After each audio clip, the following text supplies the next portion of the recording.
A paz do Senhor, aqui é a pastora Patrícia, estou aqui com a Aline e a Maria, uma da região sul, outra da região nordeste, aqui na sala Google Meet. E hoje nós vamos dar continuidade ao estudo, que para minha surpresa está tendo bastante visualização lá no YouTube. Acho que o pessoal está gostando, né? A trajetória final, a firmeza da trajetória final do apóstolo Paulo.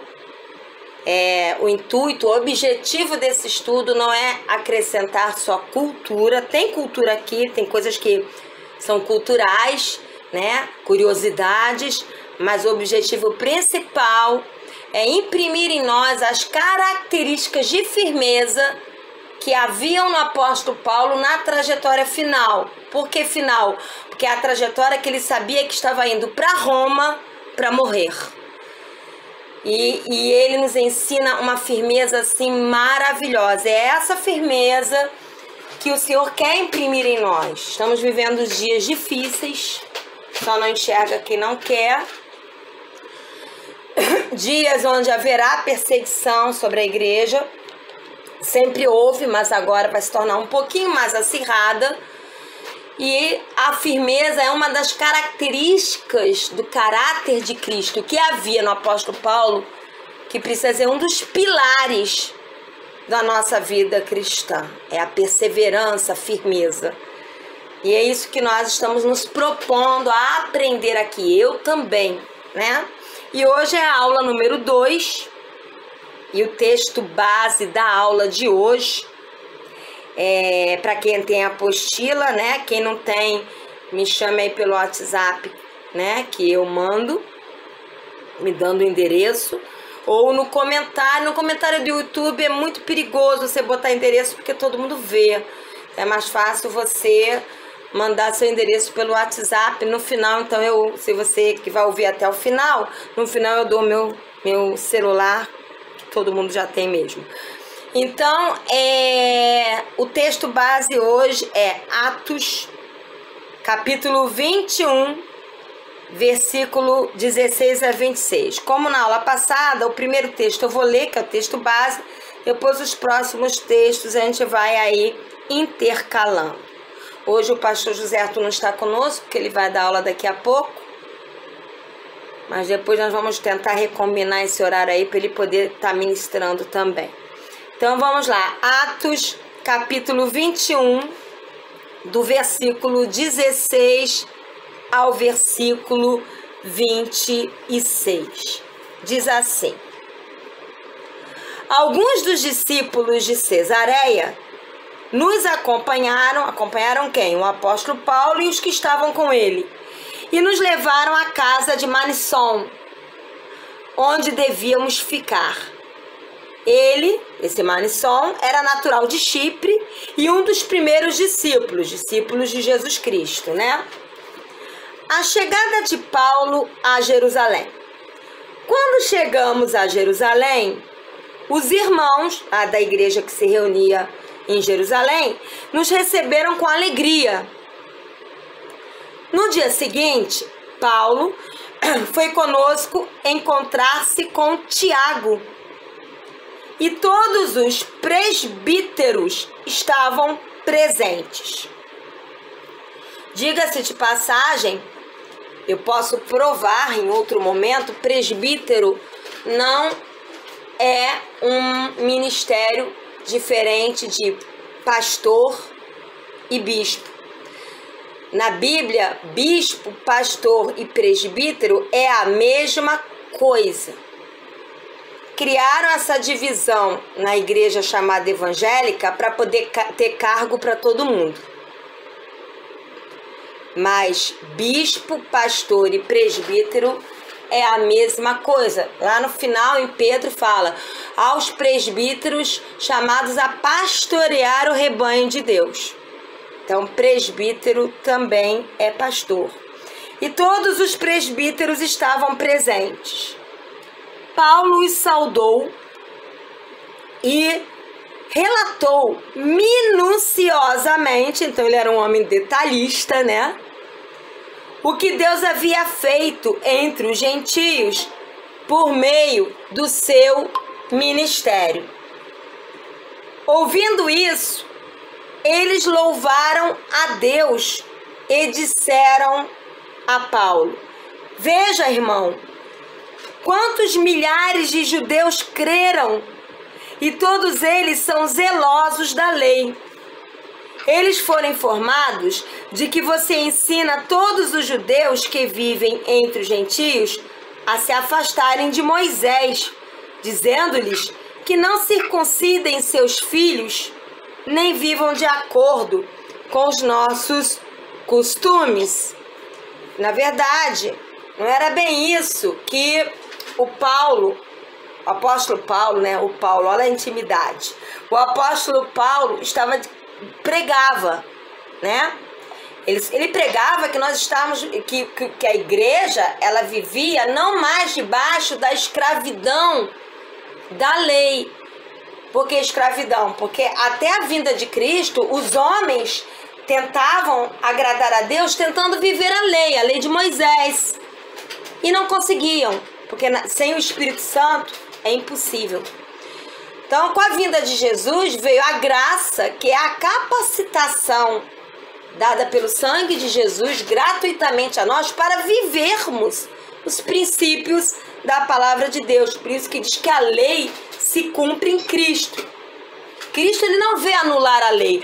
Então Cristo veio, então a gente pode matar, roubar, mentir, porque tá tudo bem. Não. Precisamos continuar a viver santidade, só que agora não na nossa força, mas na nossa escolha. No momento que a gente escolhe viver, o Espírito Santo, debaixo da graça de Cristo, nos capacita.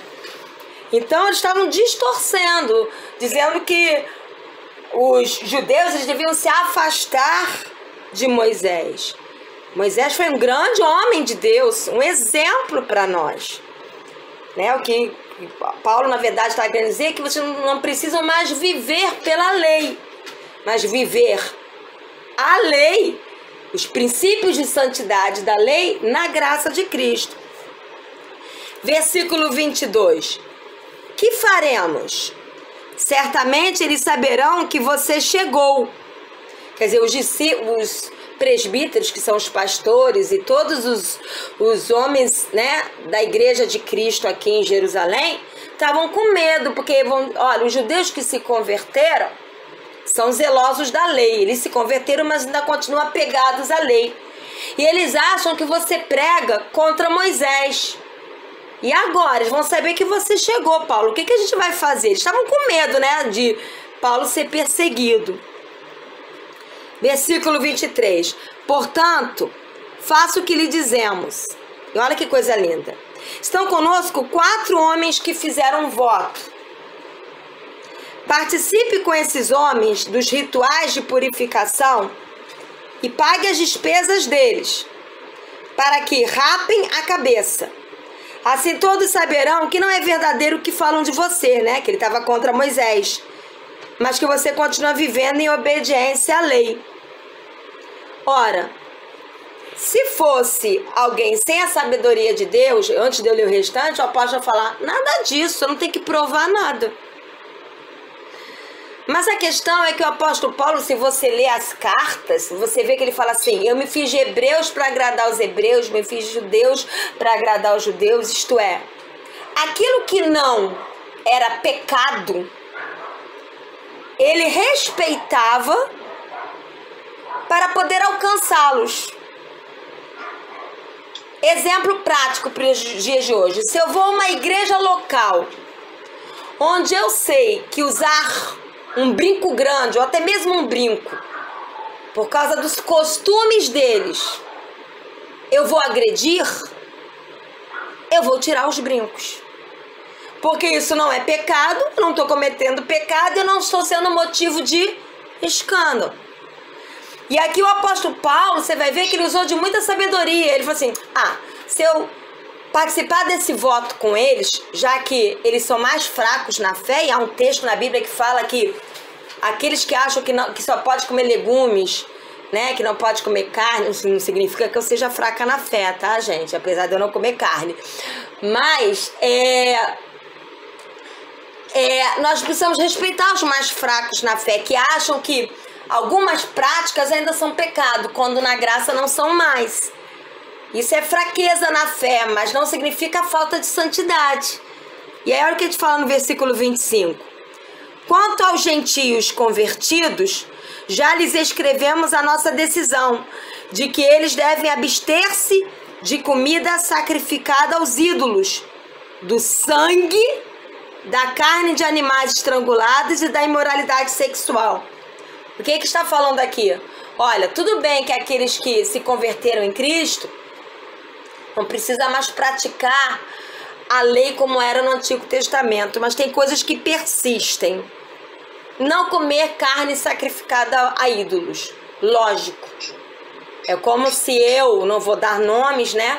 Mas é como se eu estivesse andando pela rua e visse uma tigelinha e estivesse sem galinha em casa e eu pegasse a galinha da tigelinha e trouxesse para minha casa. Eu não sou nem doida, né? Deu para entender? Então, trazendo para a modernidade, naquela época eles não deviam comer nada ou fazer uso de nada que fosse sacrificado a ídolos. E eu vou mais adiante. Se eu sei que um filme, e olha que nós estávamos conversando aqui anteriormente sobre desenho e filme, e eu sou bem liberal em relação a isso, mas se eu sei, Deus perdoa o tempo da ignorância, mas se eu sei que um filme, uma novela, alguma programação na TV tem a suspeita de passar por trabalhos e oferendas ao inimigo, eu não vou assistir. Porque eu não vou correr o risco de que entre demônios dentro da minha casa pela televisão, porque entra mesmo. Então, a Bíblia fala que nós devemos nos afastar de toda aparência do mal. Né? Agora, se eu não sei e vejo, Deus vai proteger, porque Ele perdoa o tempo da ignorância. Aproveito o texto para dar alguns outros ensinamentos. Então, abster-se de comida sacrificada aos ídolos, do sangue. E olha aí, teve uma pessoa, não sei se foi a Aline ou quem foi que perguntou sobre a galinha ao molho pardo, acho que foi Fabiana, não me lembro quem foi. Foi Fabiana. Fabiana, isso. É pecado. Do sangue e da carne de animais estrangulados, né? Você pegar o sangue da galinha e fazer a galinha com o sangue da galinha, pelo menos aqui na Bíblia está mostrando que é comer carne com uma coisa é você pegar um bife e mal passado, e quando partir sai um pouquinho de sangue. Você apenas gosta do bife mal passado. Agora, comer a carne da galinha é uma coisa. Você pegar o sangue que você tirou da galinha e cozinhar a galinha, além do que, eca. E imoralidade sexual. Aí nem se fala, né? 26. No dia seguinte, olha que lindo que Paulo fez. No dia seguinte, Paulo tomou aqueles homens, os 4 homens, né? Eram 4 ou 3. Calma aí, deixa eu ver aqui. Eu me perdi. Participe com esse... 4 homens. Tomou aqueles 4 homens. Detalhe, vocês atentaram para o fato que o apóstolo Paulo que tinha que pagar as despesas para raspar a cabeça dele e dos 4. Quer dizer, a parte financeira ainda caiu em cima do apóstolo Paulo. E ele não era rico não, ele não era nem empresário não, tá? Porque a Bíblia fala, ele teve a gente vai ver isso mais adiante, mas ele veio de uma família abonada. Tanto que ele estudou com Gamaliel, a gente via que ele era um cara culto, que falava várias línguas. Isso não era do nada. Só que a Bíblia diz que ele considerou isso tudo, todo aquele estudo da lei, todo aquele dinheiro que ele tinha, toda aquela fama de familiar que ele tinha, ele considerou tudo como esterco para ganhar a Cristo. Nas Bíblias falam lixo, mas se você vai no original, é como esterco no original, para ganhar a Cristo. Isto é, sem valor algum, né? Então, ele veio de uma família rica. Por que ele fabricou tendas? Ele podia usar a herança familiar para o ministério. Teve um momento que ele teve que fabricar tendas para sustentar ele e os que estavam com ele. Pensa nisso. E aí o que ele fala aqui? No dia seguinte, Paulo tomou aqueles homens e purificou-se com eles. Quer dizer, ele aceitou fazer aquele voto com os 4 homens. Ele precisava? Não. Por que ele fez aquilo? Para poder mostrar que o que estavam falando dele, que ele era contra Moisés, era mentira. E que ele amava os judeus. Aquele voto para ele era nada. É como se ele estivesse penteando o cabelo. Mas para os que fizeram com ele, era importante. Então ali ele se fez de judeus que ainda acreditavam em voto para alcançar aquelas vidas. Porque não era pecado. Presta atenção. Gosto de falar isso para não dar margem a coisas erradas. É bem diferente de pessoas que vão para uma danceteria, que não sei se hoje se chama mais danceteria, porque eu sou da época ainda da vovó. Na minha época era danceteria, não sei como é que se chama agora. Eu não sei qual o nome que dão agora, onde vão lá. Eu vou dar um exemplo até bem nordestino. Eu vou lá dançar no forró para ganhar vidas para Jesus. Engana outro, né? Você vai pro forró para ganhar vidas? Você vai para boate para ganhar vida? Se a Bíblia falar para nos afastarmos de toda a aparência do mal. Então não use isso que o apóstolo Paulo fez para dizer: não, eu faço isso para poder ganhar vidas. Aqui ele não estava fazendo pecado. Ir para uma boate, ir para uma danceteria, ir lá dançar no forró é pecado. Não vai dizer que você vai praticar o pecado para ganhar vidas. Me poupe. E eu já conheci gente já que disse que foi e caiu. Acho que não estava tão ruim. Exato. Não.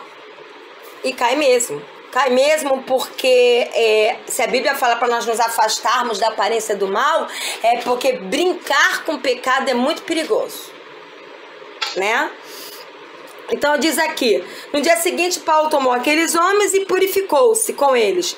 Depois foi ao templo para declarar o prazo do cumprimento dos dias da purificação e da oferta que seria feita individualmente em favor deles.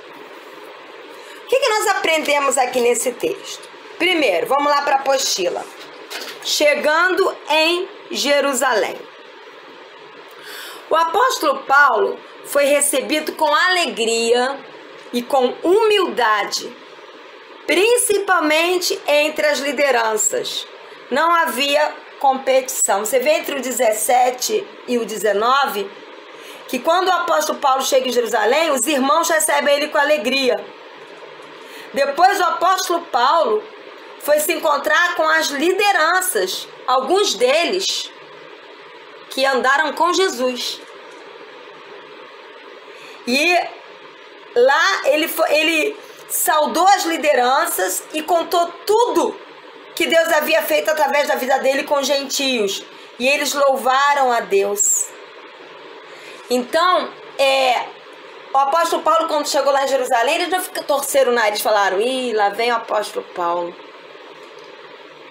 Lembrando que praticamente todas, se não dizer todas as lideranças que estavam em Jerusalém eram judeus. O apóstolo Paulo também era. Só que você vê durante o relato das cartas que houve até um momento que o apóstolo Paulo teve um desentendimento com Pedro. Porque Pedro ainda tinha aquela coisa só para judeu, né? Deus teve que trazer um lençol com animais puros e impuros, aquela visão para quebrar aquela rigidez que havia ainda no coração de Pedro em relação aos gentios. Mas eles receberam com humildade, com alegria, não havia competição. E é isso uma das primeiras coisas que o apóstolo Paulo ensina pra gente na aula de hoje.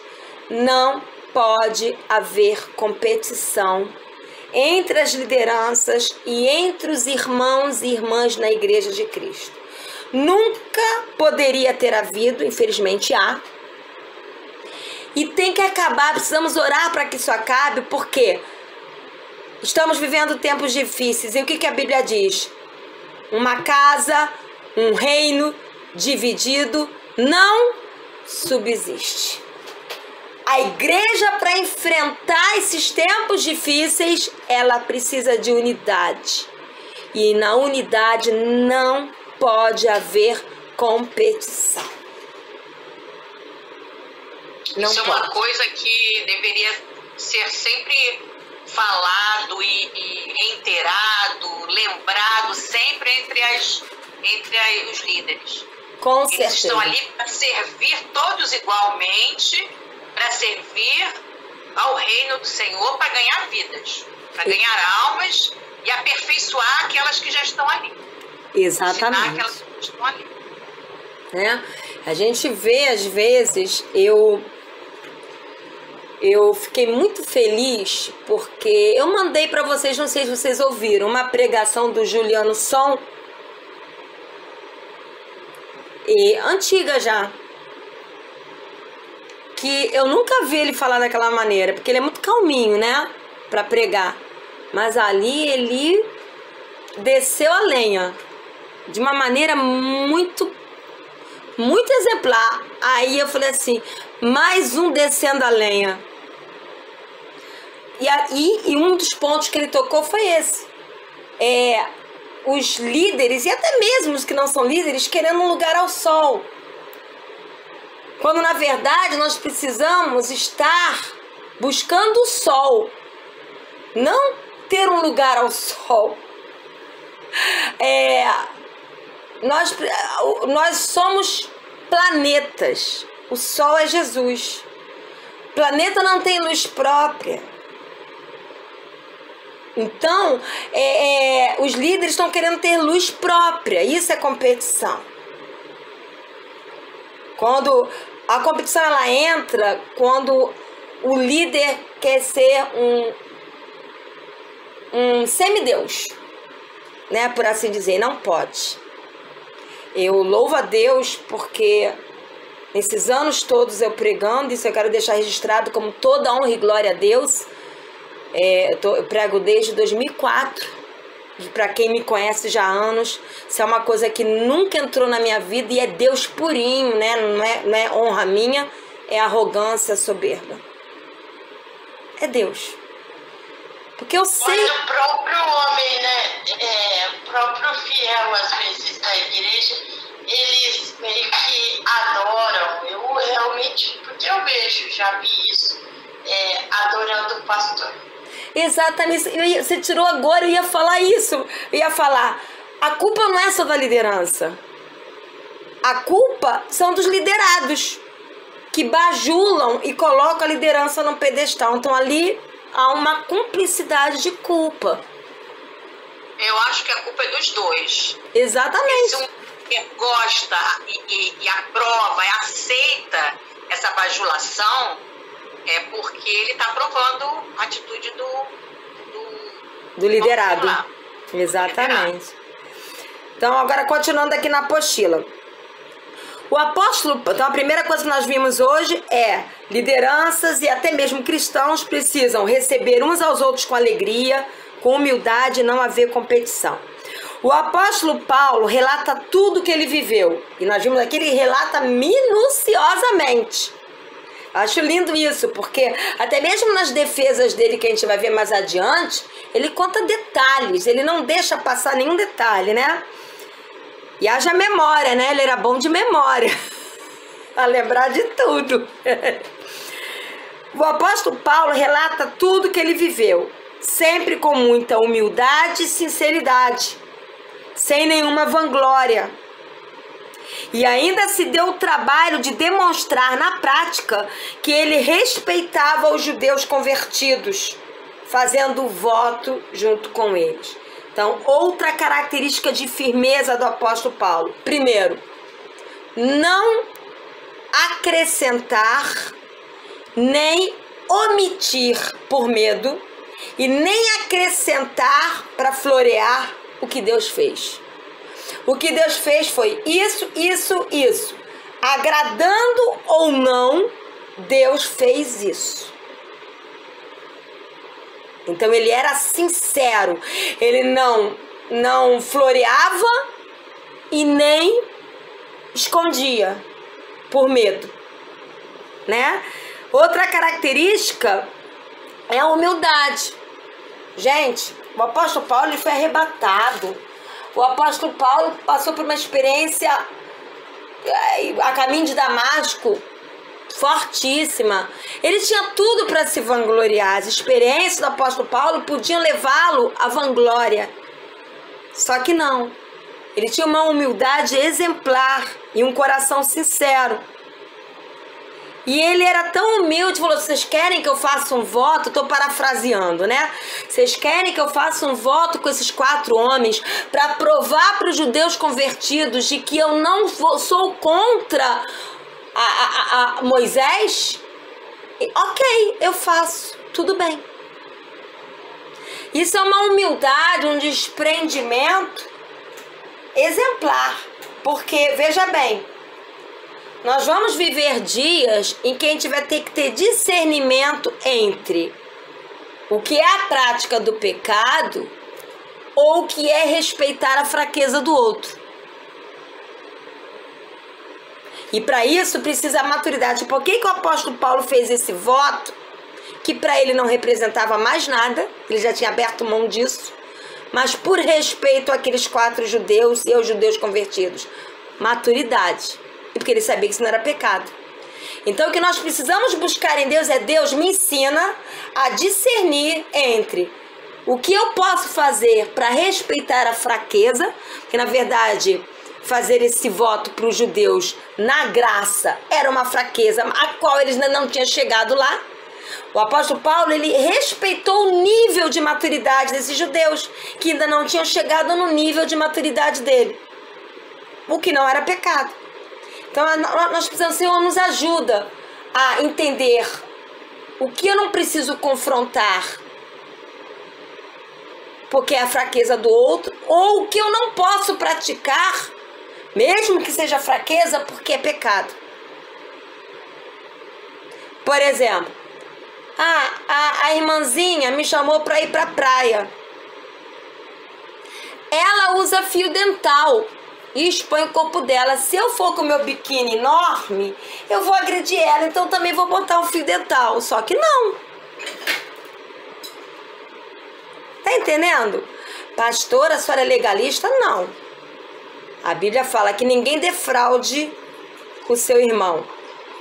O homem é atraído pelo que vê. Você vai de fio dental para a praia, você vai querer que os homens sintam o que por você? Atração. Você vai poder suprir? Não. Isso é defraude. Nossa, que cara séria ali. É exatamente isso, né? É a mesma coisa que você andar com um topzinho, uma mini saia. Você vai causar um desejo no homem que é atraído pelo que vê, que você não vai poder suprir, né?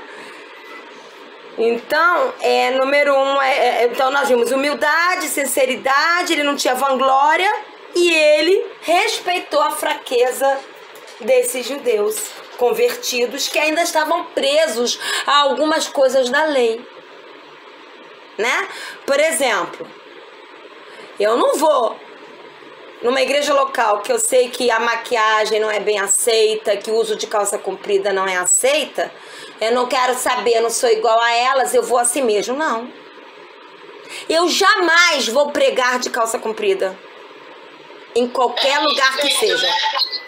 Por respeito. É pecado usar calça comprida? Não. Ao meu ver, meu pessoal, não. Mas se eu estou lá em cima pregando, eu tenho que usar uma roupa que não me mostre delineado, que não tenha decote, que não coloque foco em mim, nem maquiagem pesada, nem brincão, nem penteado esparafatoso. Por que pecado? Não, porque o foco tem que ser Jesus. Mas isso a gente alcança com maturidade. E é essa maturidade que havia apóstolo Paulo, que eu estou falando muito de mulher, porque eu só estou com mulher aqui. Perdoe os homens que vão ouvir no YouTube. Então tá, vou dar um exemplo masculino para vocês não ficarem tristes. Você não vá, por favor, pregar com uma calça skinny apertadinha, uma blusinha super apertada e um blazer que tá quase rasgando de tão apertado, porque a mulher ela não é atraída pelo que vê, mas me poupe, né? Pronto, dei o exemplo do homem também, para não ficar triste. Ou não vá pra praia com aquela sunguinha que só Jesus na causa. Põe um shortinho mais folgadinho, por favor. Pronto. Homens, não fiquem tristes. Eu tô falando muito de roupa que é algo mais prático, mas tem coisas piores, né? Não adianta nada você não usar um biquíni fio dental, não usar uma sunga e soltar veneno pela língua, né? Fofocar, falar mal do outro, né? Enganar, trair, é muito pior. Não significa que as outras coisas também não sejam, mas por aí vai. Então vamos voltar aqui. A gente acaba dando exemplos da vida prática porque firmeza fala de caráter e caráter fala de coisas práticas no dia a dia também, né? Então vamos lá. Exemplo de uma liderança na apostila. Exemplo de uma liderança, o apóstolo Paulo foi exemplo de uma liderança cheia do amor de Deus, que cooperava com humildade e dependência de Deus. Não tem como você fluir no amor de Deus e cooperar com todos com humildade se você não estiver aos pés do Senhor. Uma coisa que eu e que todos nós precisamos todos os dias, Senhor, que eu não tire os meus olhos de Ti. Porque quando a gente está com os olhos no Senhor, a gente está olhando para o alto. Quando a gente tira os olhos do Senhor e começa a nivelar aqui na terra, a gente começa a olhar para os outros, para a gente. E quando eu falo olhar para os outros, né, não se importar com os outros, né? Compartilhar com os necessitados, amar o próximo. Eu estou falando de olhar querendo competir, querendo comparar, né? Querendo tornar alguém superior ou inferior ao outro. Os nossos olhos precisam estar em Cristo. Nós não somos obrigados a concordar com todos. Nós temos uma pluralidade muito grande. Há pregadores que eu amo, oro por eles, mas que eu não gosto de ouvir. E eu tenho certeza que todos vocês têm pregadores que vocês não gostam de ouvir. Não simpatiza muito com a maneira de pregar. Isso é pluralidade. Para isso tem vários tipos de pregadores, desde que esteja pregando a palavra, né? Mas criticar, partir para a crítica na mídia é algo que, se o apóstolo Paulo tivesse vivo hoje e tendo a mídia que a gente tem, eu tenho certeza que ele não faria. Ah, mas ele criticava nas cartas. Criticava, sim. A gente vê críticas nas cartas. Mas as cartas eram lidas entre os irmãos, na igreja. Né? A mídia não, a mídia chega a todo mundo. A ímpio, né? É aquele ditado, vamos lavar roupa suja, vamos lavar em casa. Né? Não vamos escorrer a roupa suja para o ímpio ver. Exatamente. Problemas de família a gente resolve em família, né? Exato. E infelizmente a mídia não tem como. Né? E isso aí causa escândalo, causa vergonha para o nome de Cristo, né? Para a igreja, né? Exatamente. Uma coisa é fazer como Jesus fez. Né? Ali ele estava em público. E aí ele chega para os fariseus, chama eles de, não dá nomes, fala, vocês, né, que ficam coando um mosquito, engolindo um camelo, ele fala vários ais ali, ai de vocês, raça de víboras, hipócritas, sepulcro caiado. Jesus fez isso em público, né, porque eles estavam contestando Jesus no que ele estava fazendo. É diferente do que ele chegasse, você aí, fulano tal, entendeu? Isso é expor. A gente não tem que dar nomes. Até de político eu já não tô dando mais. Eu parei. Eu tava dando. Eu cometi erros. A maioria, porque a gente ficou muito chocado com tudo que aconteceu. Então a gente acabou, né? Isso aconteceu com Soraya, com todo mundo. A gente ficou muito chocado com tudo que aconteceu. Mas agora eu não tô dando mais nomes, né? Eu até mandei um videozinho de brincadeira aí, os memes, mas é só pra gente rir. Mas eu tô até minha maneira de orar pelo governo já mudou. Porque hoje eu entendo que nada acontece sem a permissão de Deus. Então, para tudo tem um propósito. Só que a gente não entende tudo. E se a gente não entende tudo, coloca a viola na cachola e entrega a Deus. Né? Então vamos lá. Vanglória. Vamos ver um pouquinho o que é vanglória, que a gente fala tanto de vanglória, né? Coisa que não havia na firmeza do caráter do apóstolo Paulo na sua jornada final, né? Em toda a sua jornada, principalmente na final. Eu vou pedir então, Maria não tá podendo ler por causa da gargantinha, né?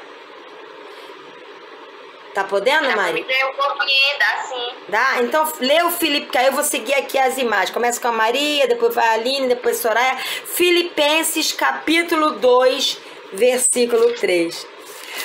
O pastor Paulo, que é o pastor que liderou as nossas vidas, minhas, o pastor José Arthur, durante muito tempo, ele parafraseava Filipenses de filho, pense.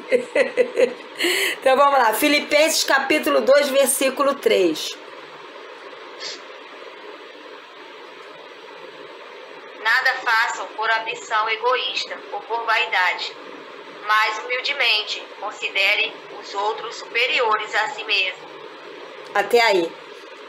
Essa vaidade, em outras traduções, fala vanglória, que é a vaidade, envaidecer-se, né? Fazer algo e elogiar a si mesmo. Uma coisa é você dar exemplo. Eu mesmo, né, no início até dei exemplo aí de que graças a Deus, mas dou glória a Deus, Deus tem sido misericordioso para comigo e não me deixou jamais perder a humildade. Mas a gente fala como exemplo. Uma coisa é você dar testemunho da sua vida, como várias vezes o apóstolo Paulo deu. Né? Eu não estive com você, no meio de vocês com ambição egoísta, né? Várias vezes ele deu testemunho dele. Uma coisa é testemunho, outra coisa é procurar aplausos, se colocar debaixo de holofote. Isso é vanglória, né? Não façam, eu não vou falar nem da ambição egoísta, porque aí vai entrar em outra coisa. Eu tô falando por vaidade, mas humildemente, né? E o que é humildade? É considerar os outros superiores a si mesmo. Quando você entende que para quem você está pregando, ou quem você está liderando, ou quem você está ajudando, ou quem você está compartilhando a palavra, é tão importante, tão amado por Deus quanto você, a perspectiva de fazer a obra de Deus é diferente. Você não tem que provar quem você é para a pessoa. Você tem que mostrar para a pessoa quem é Jesus. É lógico que o nosso testemunho precisa pautar, corroborar com o que a gente fala. Mas lembra daquele texto? Uns estão pregando a favor, outros estão pregando contra. Mas que importa? Importa que Cristo seja pregado. Porque até aquele que está pregando por vaidade, se quem ouvir tiver um coração sincero, acaba aceitando a Cristo. Mas o Senhor vai cobrar daquele que pregou por vaidade, porque ele vê a motivação no coração. Eu mesmo fui ordenada, eu e meu marido fomos ordenados pastores por uma liderança que só Jesus na causa. Não consigo nem explicar porque Deus permitiu isso. Até hoje eu não consigo. Mas Deus agiu assim mesmo. Você quer falar, Aline? Sim, é porque eu acredito que a palavra por si só ela cumpre o seu desígnio, né? Exato. Mesmo que a pessoa esteja pregando por uma mera vaidade dela, mas é a palavra de Deus e ela alcançando os corações. Exatamente, ela não volta vazia, ela é poderosa por si mesma. A palavra ela é independente, ela é poderosa por si mesma. Ela é uma palavra viva, né? Agora, Aline, Gálatas 5:26.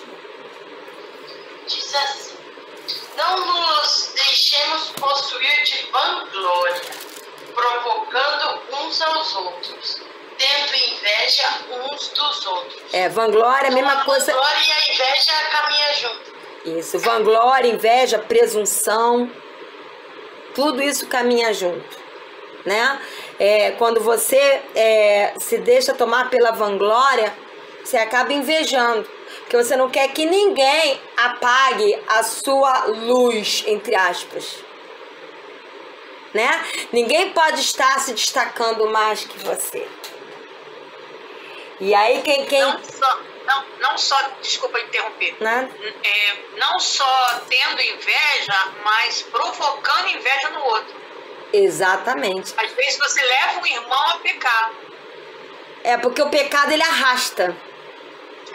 Ele arrasta, né? Quando a gente lê lá em 2 Pedro, capítulo 2, dos falsos pastores, falsos profetas, você vê que eles arrastam com eles. Depois vocês leiam esse capítulo todo, 2 Pedro, capítulo 2, lê ele todo, vocês vão ver que ali mostra que os falsos profetas, as falsas lideranças, elas arrastam multidões. E ainda que você não lê esse capítulo, basta você ver o que está acontecendo hoje. Sim. Falsas lideranças arrastando multidões, né? Exatamente. Que não lê a Bíblia, porque se lesse não seriam arrastados, não são indesculpáveis, porque a Bíblia está ali para ser lida. Não lê porque não quer. E nosso país a gente tem acesso ainda, né? Tem. As escrituras, né? Ainda, disseste bem. Deixa eu dar um pause aqui, calma aí. Agora vamos para Atos 21, e eu vou pedir então que... Soraya tá com a nova versão internacional, não, né? Não, amada, a minha é a King James. Tá. Mas eu posso pegar aquela verdinha sua. É porque eu e Maria estamos... melhor, né? Atos 21, de 27 a 36, ia pedir para você ler. Tá, pera, só um pouquinho. Ui. Então, Soraya vai ler pra gente Atos, capítulo 21, de 27 a 36. 36, tá. A prisão de Paulo. Quando já estavam para terminar os 7 dias, alguns judeus da província da Ásia, vendo Paulo no templo, agitaram toda a multidão e o agarraram, gritando: Israelita, ajudem-nos! Este é o homem que ensina a todos em toda parte contra o nosso povo, contra a nossa lei e contra esse lugar. Além disso, ele fez entrar gregos no templo e profanou este santo lugar. Anteriormente, eles haviam visto o Efésio Trófimo na cidade com Paulo e julgaram que Paulo o tinham introduzido no templo. Toda a cidade ficou alvoroçada e juntou-se uma multidão, agarrando Paulo e arrastando-no para fora do templo, e imediatamente as portas foram fechadas. Tentando eles matá-lo, chegaram notícias ao comandante das tropas romanas de que toda a cidade de Jerusalém estava em tumulto. Ele reuniu imediatamente alguns oficiais e soldados, e com eles correu para o meio da multidão. Quando viram o comandante e os seus soldados, pararam de espancar Paulo. O comandante chegou, prendeu-o e ordenou que ele fosse amarrado com 2 correntes. Então perguntou quem era ele e o que tinha feito. Alguns da multidão gritavam uma coisa, outros gritavam outra. Não conseguindo saber ao certo o que havia acontecido por causa do tumulto, o comandante ordenou que Paulo fosse levado para a fortaleza. Quando chegou às escadas, a violência do povo era tão grande que ele precisou ser carregado pelos soldados. A multidão que o seguia continuava gritando: acaba com ele. Paulo ele é preso em Jerusalém. E aqui nós vemos que o apóstolo Paulo ele foi agarrado, caluniado pelo seu ministério em Cristo, pelos seus próprios compatriotas, que eram judeus. e porque ele tinha as sinceras motivações em seu coração. Ele foi arrastado para fora do templo, que ele tinha direito de estar lá. Ele era judeu. Ele foi arrastado para fora e ainda fecharam as portas para que ele não entrasse mais. Ele foi rejeitado cruelmente pela religiosidade, espancado e ameaçado de morte. E a gente vê entre o versículo 27 e 32. E também o apóstolo Paulo foi acorrentado, caluniado em meio às falsas testemunhas, foi preso e levado para uma fortaleza, foi tratado como um criminoso e ameaçado violentamente. Vamos lá, vamos desenvolver isso. Primeiro, quando eu falo a igreja, eu me incluo nisso, tá, amados? A igreja precisa amadurecer ao ponto de parar de ficar magoadinho. Só porque o irmão não falou direito com você, você fica magoado. E o apóstolo Paulo, ele foi agarrado pelos judeus. Aqueles que ele havia crescido junto, estudado, vivido junto.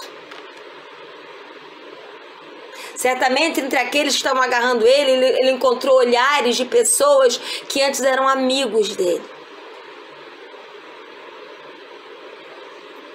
Ele foi caluniado. E a Bíblia diz que nós seremos caluniados. Eu estava lendo, vou deixar você falar, Aline, uma frase do John Piper. Eu gosto muito do John Piper.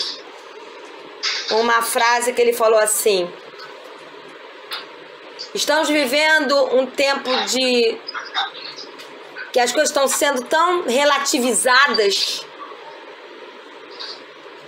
que já chegou o tempo em que os verdadeiros cristãos serão chamados de arrogantes porque pregam a verdade. Isso já está acontecendo. Já está. E isso isso que eu ia falar agora. Isso que eu ia falar. E já está acontecendo. Entendeu? E isso é calúnia, porque nós não somos arrogantes. Então, o que nós precisamos nos preparar... Por que Deus me levou a dar essa apostila e a Soraya não estava? Eu estou feliz porque tem bastante gente comentando comigo que está ouvindo essa pregação da apostila posteriormente. E eu já mandei 20 apostilas dessa pelo correio. E foi Deus que deu, porque essa trajetória do final do apóstolo Paulo é um ensinamento para a gente agora. É urgente. Era para ontem. Nós precisamos aprender a lidar, a sermos agarrados, se não fisicamente, com palavras. Nós precisamos aprender a lidar com a calúnia. Só porque somos cristãos verdadeiros. Você imagina, você acha que o apóstolo Paulo, humanamente falando, viu as calúnias que estavam vindo de bocas de judeus com quem ele conviveu? E ele fala: como pode você falar isso de mim? Mas isso não destruiu ele por dentro. Ele estava dentro do templo, ele foi expulso de dentro do templo. Ele tinha direito de estar lá. E vai chegar o tempo em que a religiosidade vai nos expulsar.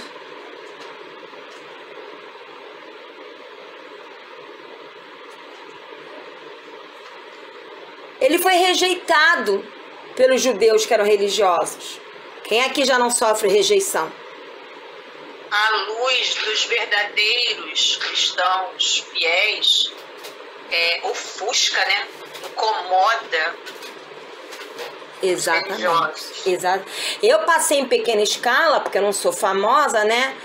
E acho que isso seja fruto de oração, porque eu sempre pedi a Deus que eu não queria ser. E eu confesso que eu tenho esse medo de ser. Mas porque eu quero tanto estar aos pés do Senhor e estar tanto ali na simplicidade com Ele, que às vezes eu tenho pavor disso. Porque eu já vi muitos que caíram da graça e da simplicidade por causa disso. Porém, voltando aqui, eu, em pequena escala, quem me conhece sabe, eu já sofri calúnia, já fui chamada de feiticeira. Ultimamente, a última agressão foi essa, que eu era feiticeira, porque eu pregava a verdade. Eu já sofri muito porque prego a verdade. Em menor escala, sim, por causa do meu alcance ser menor, mas há sofrimento para quem prega a verdade. E isso só vai aumentar. Então a gente tem que se preparar para isso, né? Para não abrir mão. Ele foi espancado. Quem aqui já apanhou? Eu nunca apanhei por ser cristão. Ainda.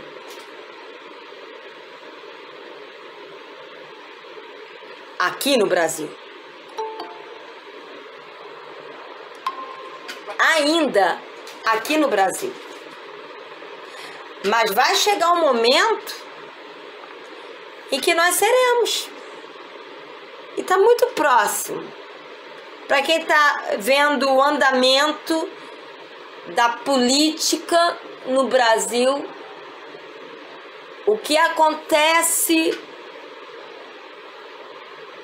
no local onde o nosso governante está amiguinho, não é nada satisfatório para os cristãos.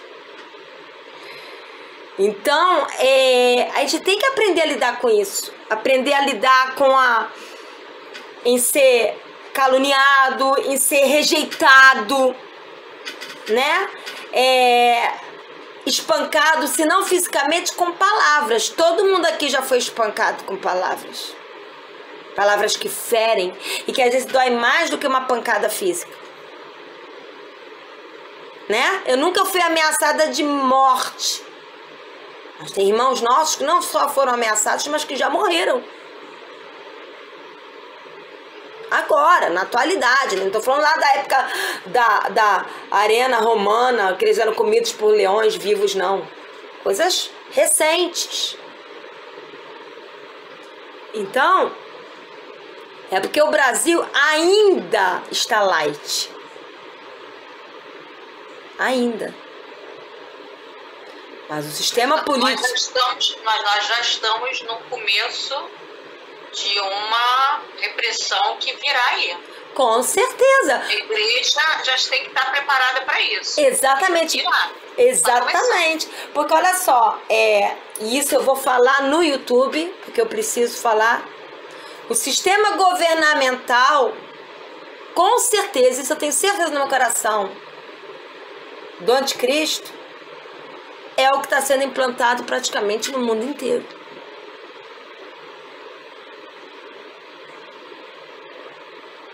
Tá faltando pouco para ser o mundo inteiro. Pouquíssimo. Na América Latina só tem 2 países pequenininhos. Então... Porque essa guerra que nós estamos assistindo, né, da Rússia e China contra os Estados Unidos, é uma guerra pela liderança mundial. Como os Estados Unidos até então era o xerife do mundo, né? Era quem ditava as normas e a própria moeda deles, né? Era referência para mercado internacional. Eles querem essa liderança. Os Estados Unidos querem continuar com essa liderança e a China quer tomar essa liderança mundial para ela. Então essa guerra já é pela liderança mundial. Por aí a gente já nota que já estamos, né, encaminhando para um líder mundial. Exatamente. Uma única moeda, uma única religião, exceto os discípulos de Jesus. Né? Não pense que a parte religiosa da igreja evangélica vai estar fora dessa única religião que é o falso profeta. Óbvio que não. É todo mundo no mesmo bolo. Os únicos que vão se manter fora são os discípulos de Jesus, e vão ser os perseguidos. Então, E por isso que a gente está estudando o apóstolo Paulo, porque ele é um exemplo típico. Tem outros, Estevão, tantos outros, mas o apóstolo Paulo, de Atos 21 até o final, a gente vai ver um exemplo típico de uma firmeza no meio de toda essa perseguição que nós precisamos ter. Né? E ele foi espancado e ameaçado de morte. Então, se a gente fica de mimimi, feridinho, porque alguém falou mais grosso com a gente, quando a gente for ameaçado de morte, espancado, arrastado, vai fazer o quê? Hoje, eu vou dar uma paradinha aqui. A Aline agora vai ler pra gente Atos 21, de 37 a 40. Pode ler, amada. E quando Paulo ia sendo recolhido à fortaleza, disse ao comandante: é-me permitido dizer-te alguma coisa? Respondeu ele: sabes o grego? Não és tu, porventura, o egípcio, que há tempos sublevou e conduziu ao deserto 4.000 sicários? Respondeu-lhe Paulo: eu sou judeu, natural de Tarso, cidade não insignificante a Cilícia, e rogo-te que me permitas falar ao povo. Obtida a permissão, Paulo, em pé na escada, fez com a mão um sinal ao povo. Fez-se grande silêncio, e ele falou em língua hebraica, dizendo... Aqui fala no meu aramaico, né? Veja só a reação do apóstolo Paulo. Um detalhe que eu esqueci de falar num texto anterior é que o comandante lá, ele prendeu e depois perguntou, né? Ele prendeu o apóstolo Paulo com 2 correntes, porque ele não sabia por que, manda prender. E depois, então, é que perguntou por que ele estava por que estavam falando contra ele. Quer dizer, naquela época já prendia e depois perguntava, né? Hoje, às vezes, mata e depois pergunta. E aqui, prende e depois pergunta, né? E ele nem criminoso era. Mas, voltando aqui para esse texto que a gente leu, de 37 a 40... quando o apóstolo Paulo estava sendo levado para a fortaleza, né, para a prisão, ele perguntou para o comandante. Agora eu pergunto a você, era qualquer um que podia dirigir a palavra ao comandante sem ter sido perguntado pelo comandante? Não. Mas era comandante romano. Como é que o apóstolo Paulo, com essa atividade, eu posso perguntar algo? Não, ele não podia abrir a boca se ele não fosse perguntado primeiro pelo comandante. E aí a gente vê a ousadia do apóstolo Paulo. O que a gente aprende? A gente aprende que firmeza não é sinônimo de covardia.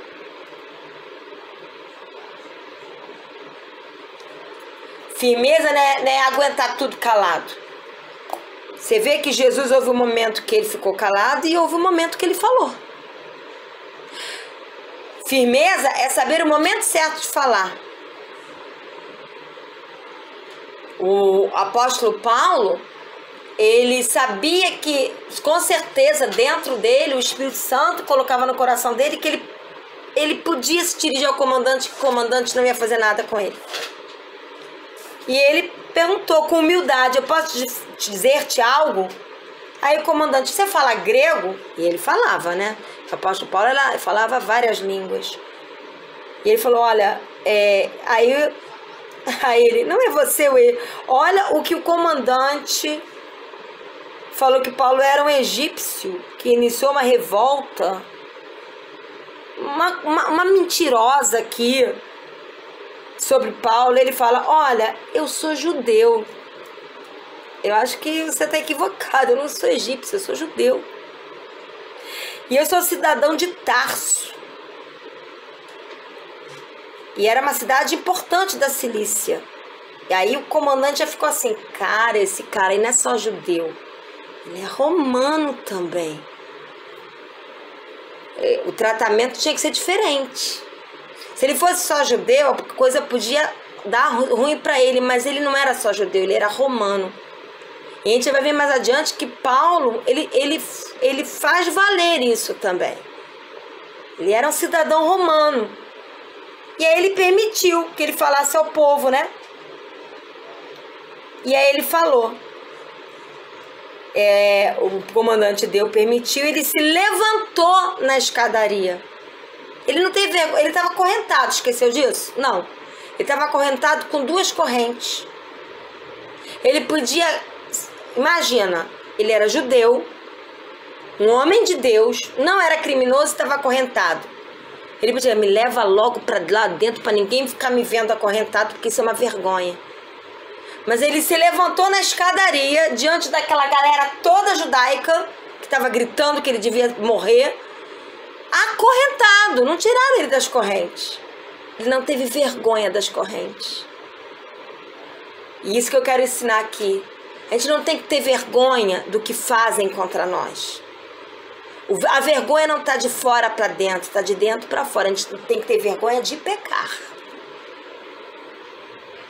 De ser maltratado, cuspido, acorrentado, caluniado. A gente não tem que ter vergonha, se for por amor a Cristo. Isso não é vergonha para ninguém. Ficar enfermo não é vergonha. Ficar apertado financeiramente não é vergonha. Ser caluniado não é vergonha. Te maltratarem por amor a Cristo não é vergonha. Pelo contrário, há um texto na Bíblia que nós temos o privilégio de sofrer os sofrimentos de Cristo. É uma honra.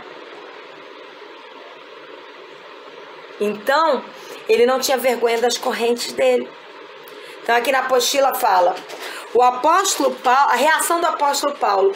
O apóstolo Paulo reconheceu a autoridade humana. Isso que eu acho lindo também. O apóstolo Paulo também era uma autoridade, concorda? Ele era o apóstolo Paulo, uma autoridade no reino de Deus.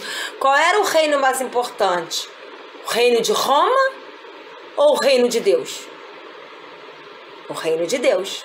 Então, a autoridade que o apóstolo Paulo era muito mais importante do que aquele comandante. Mas isso não massageava o ego do apóstolo Paulo. Ele sabia quem ele era em Deus, mas ele também reconhecia a autoridade que estava sobre o comandante. Ele pediu ao comandante se ele podia falar. Ele podia chegar para o comandante, olha, eu também sou autoridade, eu sou cidadão romano, eu vou falar. Mas não, ele reconheceu a autoridade naquele comandante romano. Então, nesses dias, nós precisamos não concordar. Ele não concordava com aquele comandante. O apóstolo Paulo não concordava com a idolatria em Roma. Não concordava com a opressão que Roma fazia sobre os judeus. Ele não concordava com nada disso. Mas ele reconheceu que sobre aquele comandante havia uma autoridade. Então, ser firme não é sair desrespeitando as autoridades.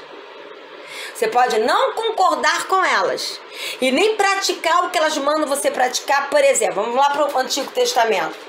Tá lá Sadraque, Mesaque e Abdenego.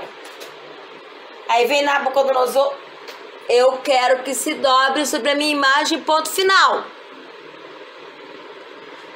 Parafraseando, olha, o senhor é rei, é cheio da autoridade, mas o senhor pode até jogar a gente na fornalha, mas a gente não vai se dobrar sobre a imagem. Porque a gente respeita a autoridade até o ponto que a gente não negue a palavra de Deus e nem fira santidade. Então a gente tem que ter a maturidade para entender até quando eu posso respeitar a autoridade ou até quando respeitar a autoridade vai me levar a desrespeitar a Deus e a palavra dele. Há uma linha. E é isso que a gente precisa aprender com o apóstolo Paulo. Ele respeitava as autoridades, desde que isso não levasse ele a quebrar, obedecer a palavra de Deus, obedecer a Deus e viver em santidade. Então ele respeitou, ele reconheceu a autoridade humana do comandante romano, agiu com respeito e humildade ao pedir permissão para falar. E com permissão para falar, o apóstolo Paulo combateu as calúnias. Ele combateu as calúnias com a verdade. Ele não se omitiu, porque o medo não paralisou ele. Né? Em Atos 21, 38 a 39, ele fala, olha, eu sou judeu, cidadão de Tarso, cidade importante da Cilícia. Ele não escondeu quem ele era. E no momento que ele teve permissão para falar, ele subiu na escadaria e a gente vai ver depois o que ele fala a partir do capítulo 22. Mas ele fala em aramaico para que aquele povo entendesse. E ele então começa a combater as calúnias. Né? Em Atos 21, 40, ele sempre mostra que ele falou em aramaico. Por quê? Porque ele queria que aquele povo entendesse a defesa dele. Porque o capítulo 22 vai ser Paulo se defendendo. Então, a gente aprende muita coisa. Aramaico, vê se eu estou certa, se eu estiver errada, você me corrija, por favor. Aramaico era a língua do povão. Exatamente. Exatamente. E ele queria que aquele povo entendesse. Porque, na verdade, as lideranças estavam incitando os líderes judeus, né, os sacerdotes, os sacerdotes, né, os escribas, os fariseus. A gente vai ver aqui na apostila que os fariseus eram a pior espécie. Misericórdia. Sim. Eles estavam incitando o povo a tomar aquela atitude. Exatamente. Aquilo não estava partindo do povo. Exatamente como fizeram com Jesus. Exatamente como é feito até os dias de hoje. Isso. Nada mudou. Só mudam os nomes, mas as táticas continuam as mesmas. Então, já temos 1h06. Vamos parar por aqui, porque na página 4 da apostila vai começar Atos 22. E não vale a pena começar e não dar continuidade, né? Então, deixa eu parar aqui o YouTube. Vocês vão ouvir pelo YouTube. Deus abençoe vocês que vão ouvir aí pelo YouTube. Amém? E se quiserem continuar estudando conosco, toda terça-feira às 19 horas nós vamos estar estudando esse estudo sobre a firmeza da trajetória final do apóstolo Paulo. Amém? Deus abençoe vocês. Amém. Senhor, meu Deus, meu Pai, obrigada, Senhor, por esse rico, oportuno momento, Senhor, de estar aqui com as irmãs, de estar aprendendo mais de Ti, Senhor, na Tua palavra. Que cada vez o Teu Espírito Santo venha ministrar os nossos corações, Pai. Que cada vez mais, ó Deus, nós venhamos crescer no conhecimento da Tua palavra, para que possamos, Senhor, nos preparar, ó Deus, para os dias maus. Nos fortalece, Deus, com graça e sabedoria, Pai. Em nome de Jesus, Pai. E que o Senhor venha ser com cada um, Senhor, de nós aqui, Pai. Em nome de Jesus. Assim eu oro já por fé e te agradeço, Pai. Amém. Santo, obrigada, Deus, pela oportunidade de estar aqui com as irmãs, estudando a Tua palavra. Obrigada, Senhor, eu te peço que Tu abençoes a vida da pastora Patrícia, o seu lar, sua família. Ó Deus, que Tua bênção seja generosa na casa dela, Pai, com eles, com o pastor José Arthur, com o Lucas. Deus, guarda este lar, guarda esta família, para a honra e a glória do Teu nome. Obrigada por essa oportunidade de estar estudando a Tua palavra, aprendendo mais de Ti. Ó Deus, quero Te pedir pela Tua igreja, Senhor, espalhada nos 4 cantos da terra, Senhor. Prepara a Tua igreja, Pai, para esses últimos dias que estão vindo. Prepara as nossas vidas, nos ajuda, Senhor, nos ajuda, nos dá entendimento da Tua palavra. Nos dá, ó Deus, consciência, Senhor, do tempo que estamos vivendo, da seriedade, Deus, desses tempos. Ó Senhor, eu quero Te pedir pelos pastores, pelos líderes, Senhor, no nosso país. Ó Deus, que haja seriedade, que haja compromisso com a Tua palavra, Deus. Em nome de Jesus, que esse estudo possa alcançar vidas, pessoas que realmente queiram aprender a Tua palavra verdadeiramente, pessoas sinceras que queiram verdadeiramente viver o evangelho genuíno e puro, Pai, da Tua palavra. Eu te peço, já te agradeço, Pai, por Tu nos ouvires, Senhor, pela Tua graça, pela Tua bondade, Pai, nas nossas vidas. Muito obrigada, Pai, eu te agradeço desde já, em nome de Jesus. Amém. Pai, em nome de Cristo Jesus, eu quero, ó Deus, agradecer ao Senhor, ó Pai, por este momento, pelo estudo, pela sua palavra, Senhor Jesus. Agradecer ao Senhor pela disponibilidade, Senhor Jesus, da pastora Patrícia, Senhor. Oro, Senhor Jesus, nesta hora e coloco, Senhor, de maneira especial, Senhor Jesus, a sua noiva, Pai. Amém, Senhor Jesus, a tua noiva, Pai. Deus, em nome de Cristo Jesus, que o teu povo, Senhor, possa se comprometer verdadeiramente com o reino do Senhor, ó Pai. Possa entender, Senhor Jesus, que o Senhor, ó Pai, é aquele, Pai amado, que está, Senhor, como prioridade nas nossas vidas, ó Pai. Por isso, ó Deus, que o Senhor possa, Senhor Jesus, tocar nos altares, ó Pai. Senhor Jesus, aquele, Senhor Jesus, que, Senhor, ainda não se entenderam, Pai, a respeito da seriedade de todas as coisas que está acontecendo, Pai. Nós oramos ao Senhor e nós pedimos ao Senhor que o Senhor venha tocar nesses corações, que o Senhor venha converter, ó Pai. Em nome de Cristo Jesus, ó Deus, o altar é do Senhor, ó Deus, e eu oro, Senhor Jesus, para que este lugar, Senhor, possa ser usado para pregar a tua palavra, Senhor Jesus, e que vidas, Senhor Jesus, possam ser tocadas, possam ser curadas, possam, Senhor Jesus, ser transformadas, ó Pai, em nome de Jesus. Colocamos, Senhor Jesus, também as famílias, ó Pai, porque sabemos, Senhor Jesus, que o inimigo, Senhor, tem tentado, né, com relação às famílias há muito tempo, ó Pai. Senhor Jesus, quantos lares, Senhor Jesus, sendo destruídos, ó Pai, por falta, Senhor Jesus, de entendimento, Senhor Jesus, por favor, ó Pai. Oramos, Senhor Jesus, para que as mulheres, Senhor Jesus, possam ser mulheres sábias dentro dos seus lares, ó Pai. Amém. Oramos, Senhor Jesus, para que os filhos, Senhor Jesus, possam ser obedientes aos seus pais, ó Deus. Oramos, Senhor Jesus, para que os homens possam ser os sacerdotes, ó, seus lares, ó Deus. E de maneira especial, Senhor, eu sei que eu já me alonguei um pouco, mas eu coloco, Senhor Jesus, o dia 20, Senhor, quantas coisas se falam, Senhor, a esse respeito. E peço ao Senhor, guarda, Senhor Jesus, as nossas crianças, ó Pai. Cobre, Senhor Jesus, com teu sangue, Senhor Jesus, as nossas crianças e as escolas, ó Deus, em nome do Senhor Jesus, ó Deus. Senhor Jesus, a nossa nação pertence ao Senhor, os nossos filhos pertencem ao Senhor. Por isso, ó Deus, em o nome do Senhor Jesus, que toda investida das trevas, Senhor, venha a ser frustrada pelo poder do Senhor, ó Pai. Em nome de Cristo Jesus, nós oramos, ó Deus, e nós colocamos, Senhor Jesus, esta causa no altar do Todo-Poderoso, ó Pai. Em nome de Jesus, ó Deus, recebe, Senhor Jesus, a nossa oração, ó Deus, e que a providência, Senhor, possa vir do teu trono, ó Pai. Em nome de Jesus, todos esses, Senhor Jesus, que tem maquinado mal, nós oramos ao Senhor e nós pedimos, ó Deus, que o Senhor possa estar vindo de encontro, convertendo essas vidas, que a tua palavra, Senhor Jesus, possa estar indo, ó Pai, e que o Senhor venha tirar toda a escama dos olhos desses, ó Pai, em nome de Jesus, que venham ser vidas transformadas pelo Senhor. Assim nós oramos em nome de Jesus.